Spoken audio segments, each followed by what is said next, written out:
Well, one good thing is we brought it on. So that is a good thing. But I'm trying to find a way to answer your question as truthful as possible. None other than all we can do is prepare well and go play hard. And we've talked to the players about that. Look, you're going to make mistakes, but you can control the efforts you give in this game. And if you don't feel like you can go hard, just come out. Let the next guy go in. I think that's the best way to handle it. As a coaching staff, we're going to come to work early and we're going to go home late. And we're not going to leave any stone unturned. And then we got to turn them loose and let them play, and I think that's all you can do. At some point, you may put too much pressure on yourself as a player or a coach, and you're not being good anyway. You can't do anything because you're so tight you can't think and have fun. And TV and money and BCS games and bowl games and everything has gotten so big in this profession, I think there's probably too much pressure put on the players, and then it trickles over into the coaches. And at some point, 10 years from now, the most important thing for these guys is that they have a chance to have success in life and they have a degree and they can go out there and do what they're supposed to do and play their role in society, more so than this game. But at the time, that's not the way everybody's going to see it. Is this like Bedlam or Texas, or is it? Oh, I'd say it's as good, it's probably as big as it gets. I mean, you would, if you were going to say the right thing publicly, you'd say, oh, no, it's not anything like Bedlam.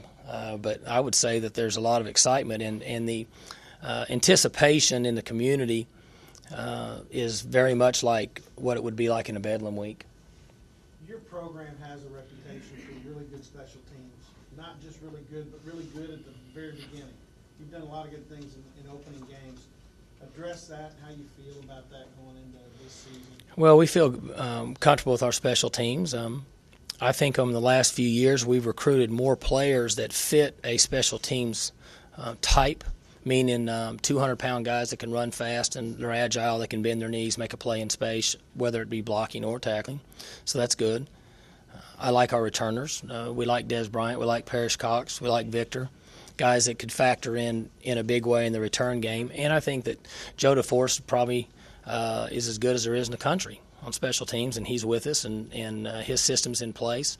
And our other coaches that are new to our staff have had input, and we've adjusted a few things, and we've tried to make it better each year, and there's no different this year. We've adjusted a few things for this season. How's Quinn progressed as the punter? Feel good about Quinn.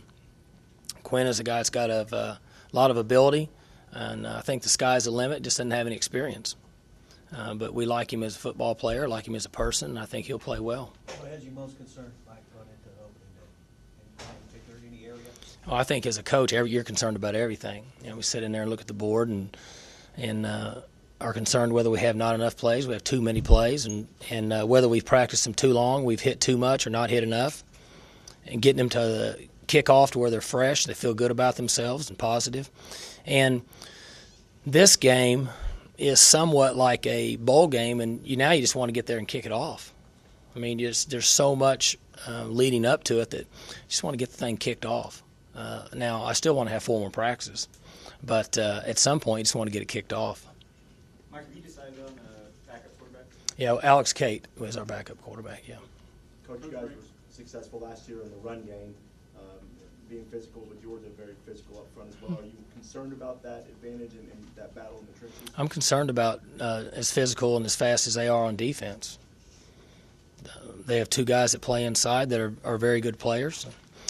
They have ends that can rush the passer. They have linebackers that run like running backs. Safety, I think it's number 2. 9 and 2 were last year. One of them's gone, one of them's coming back. I can't tell the difference in them. They're both good players. So, yeah, we do have concerns about their ability to run and make a play. Coach, what were the deciding factors in the Alex Cate decision? He had performed better, not by much, but had shown signs that if we needed to use a backup quarterback, that he was more prepared than the other. Coach, how do you deal with a situation when your opponent really wants to grind through the game and shorten the game, whereas you want it sped up? How important is tempo, and how does that affect how you approach a game like this and a team that wants to play like that? You got to stop them, get the ball back, and that way we can play fast. You can't control what they do. You really can't. And I think that they'll play a little faster than what people think they will. I think they're playing faster. They showed signs of that last year, of using some no-huddle. from a traditional offense to maybe trying to bleed in the new generation of an offense. That's my guess. I don't know. So they may play a little faster than what they have in the past. How do you feel about your defensive line depth? It concerns me, just like it has in the past, just from a depth standpoint. I think we're better, but when I get asked that question and I say we're solid 2 deep and we got another guy that can rotate, makes us 2.5 deep, then I'll feel really good about it. But we're not in that position right now.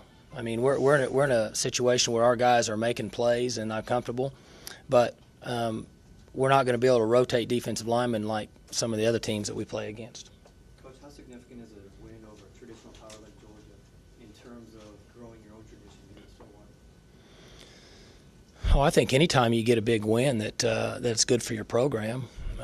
Tradition takes a long time, but has to start somewhere, and I think that this group of seniors has started that. I think that over the last few years that most of the teams that we've played realize that if we take care of the football and play hard, that we can beat them.